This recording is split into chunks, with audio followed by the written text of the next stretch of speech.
Hey everyone, today the National Football League inducted Brett Farve, Ken Stabler, Marvin Harrison, Tony Dungy, Eddie DeBartolo Jr., Dick Stanfill, and Orlando Pace into the did I leave anybody else? Pro Football Hall of Fame, Kevin Green.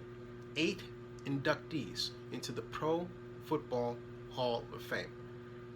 That's incredible. 8, which made for a long ceremony, a great one too. Best speech, wow.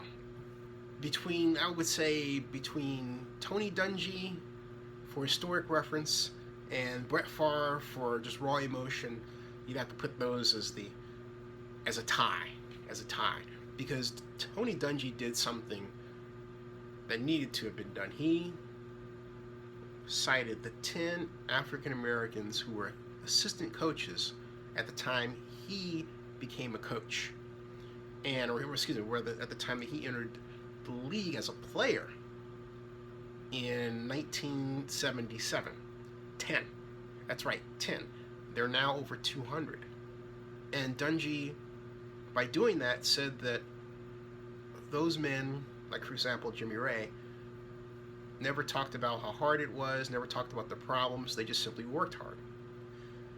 Brett Favre spent much of his 36-minute speech, the longest in NFL pro football history, talking about his father and how his father would have wanted to see him in the Pro Football Hall of Fame, and how he had never thought about being in the Hall of Fame until just after the Raiders game, where he threw for 336 yards and 4 touchdowns on the day his father passed away.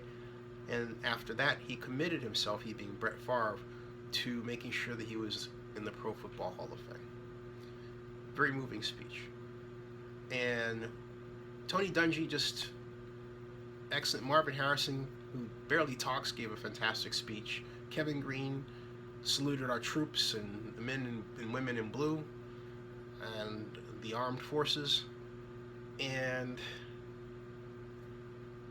you've got to also say bravo for Kenny Stabler, the Oakland Raiders' greatest quarterback, arguably, being in the Hall of Fame finally after too many years absent from the picture for reasons I don't want to go into. It was a great ceremony, and I'll have more on it later. Great ceremony.